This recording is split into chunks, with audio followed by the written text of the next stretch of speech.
अच्छा, क्या होगा अगर एक दिन किसी की खामोशी आपसे बात करने लगे तो? अगर कोई जो अब इस दुनिया में नहीं है आपसे अपनी कहानी पूरी करवाना चाहे तो? आज की कहानी सिर्फ डरावनी नहीं है, ये आपको सोचने पर मजबूर कर देगी कि कहीं आप भी अपनी आवाज किसी और के लिए खो तो नहीं रहे।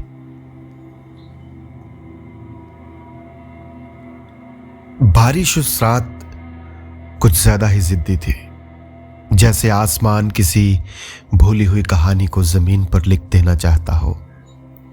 हर बूंद जैसे किसी अधूरी याद की स्याही बनकर गिर रही थी और हवा जैसे उन शब्दों को पढ़कर सिसक रही हो।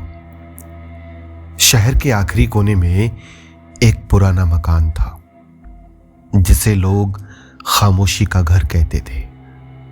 लोग कहते थे कि वहां सिर्फ दीवारें नहीं रहती, वहां यादें सांस लेती है और दर्द धीरे धीरे आकार लेता है। अनंत एक लेखक जो शब्दों में दर्द ढूंढता था और खामोशियों में कहानियां। वे उन लोगों में से था जो हंसते कम और महसूस ज्यादा करते थे। उसे हमेशा से अधूरी कहानियां खींचती थी और इस बार वो खिंच आया था इस मकान तक, जैसे कोई अनदेखा धागा उसकी आत्मा को खींचकर यहां ले आया हो। दरवाजा उसने धीरे से धक्का देकर खोला। दरवाजा चरमराया, जैसे किसी ने बहुत समय के बाद अपनी चुप्पी तोड़ी हो। अंदर धूल जमी थी, जैसे वक्त यहां आकर थम गया हो। हर चीज पर एक परत थी, सिर्फ धूल की नहीं, भूल जाने की। अनंत ने अंदर जाकर कहा, कोई है? उसकी आवाज दीवारों से टकराकर वापस लौटी। है। वह मुस्कुराया। अच्छा है, कम से कम कोई जवाब तो देता है। लेकिन उस मुस्कान में हल्की सी घबराहट भी थी, जैसे उसे खुद अपनी आवाज पर भरोसा ना हो। अंदर बढ़ते ही उसे एक अजीब सी ठंडक महसूस हुई, जैसे कोई अनदेखी नजर उसे देख रही हो। जैसे दीवारें सिर्फ खड़ी नहीं थी, वो देख रही थी, सुन रही थी, याद रख रही थी। कमरे के कोने में एक पुरानी मेज थी और उस पर एक डायरी जो बंद नहीं थी, जैसे वो किसी का इंतजार कर रही थी। अनंत ने डायरी खोली। पहले पन्ने पर लिखा था, अगर तुम ये पढ़ रहे हो तो शायद मैं अब भी यही हूं। उसने हल्की हंसी के साथ कहा, क्लासिक डराने का पुराना तरीका। फिर धीरे से फुसफुसाया, या शायद सच कहने का आखिरी तरीका। लेकिन जैसे जैसे वह पढ़ता गया उसकी हंसी कहीं खो गई और उसकी आंखों में एक अजीब सी नमी उतरने लगी। मेरा नाम अनन्या है और मैं यहां रहती हूं, या शायद रह गई हूं। मैंने किसी से बहुत प्यार किया था, इतना कि अपनी आवाज तक उसे दे दी। तुम समझ सकते हो,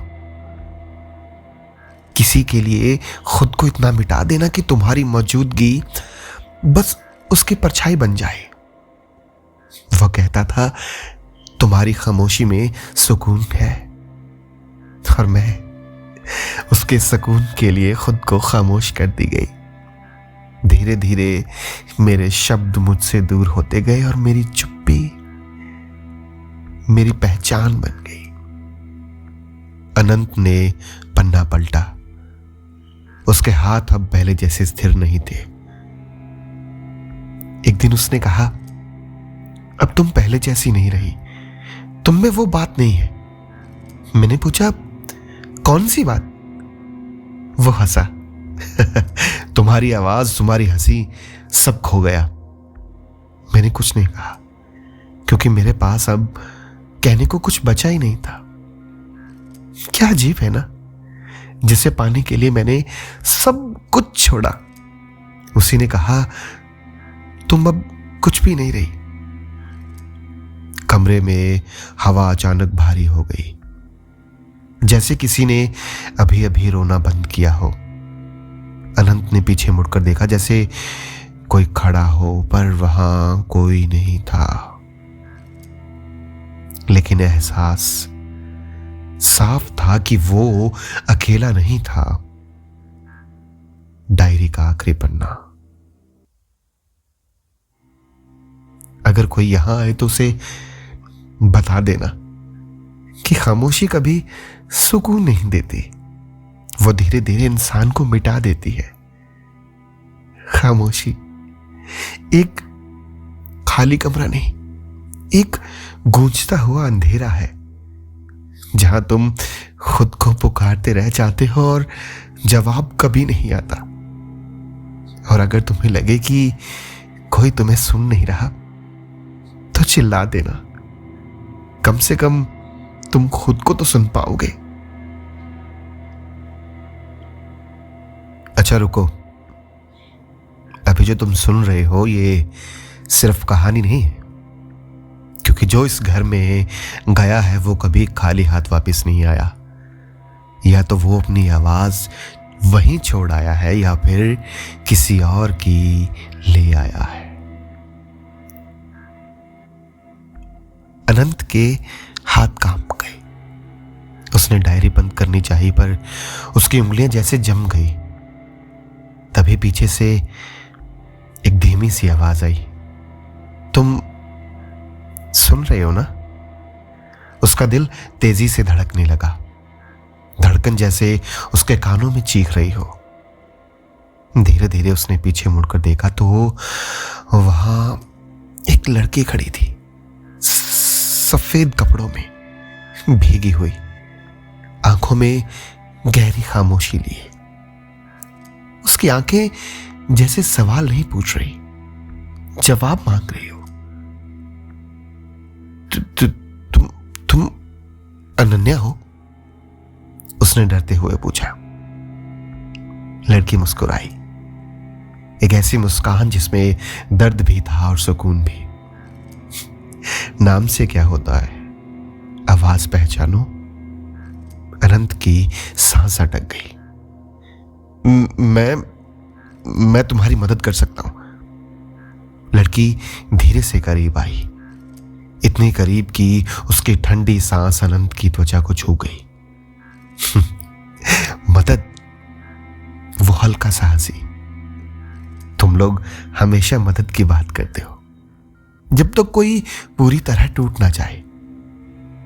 फिर उसने धीरे से कहा, तुम लिखते हो ना, तो मेरी कहानी पूरी करोगे?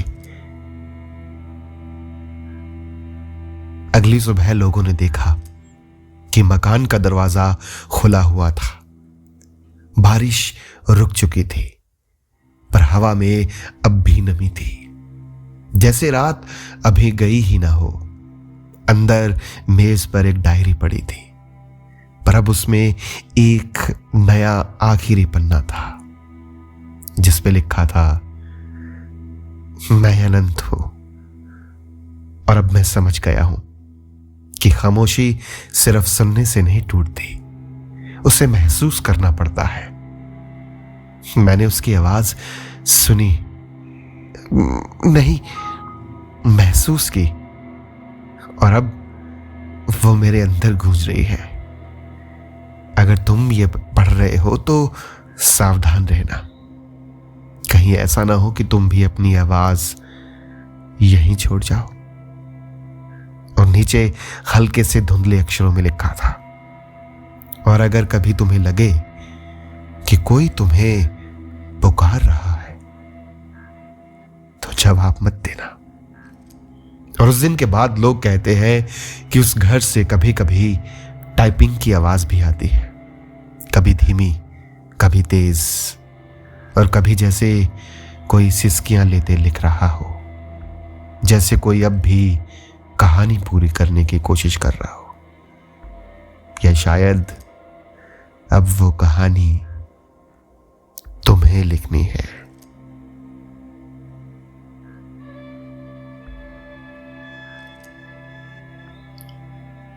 तो अब बताओ, अगर तुम्हें कभी लगे कि कोई तुम्हें खामोशी से पुकार रहा है, तो क्या तुम जवाब दोगे या अपनी आवाज बचाकर भाग जाओगे? क्योंकि अगली कहानी शायद तुम्हारी भी हो सकती है। अगर तुम भी खामोशी से बचना चाहते हो तो इस चैनल को सब्सक्राइब कर लो और साथ ही साथ बेल नोटिफिकेशन आइकन दबा लो। इसे अपने दोस्तों के साथ शेयर करना और कमेंट करना भूलना मत।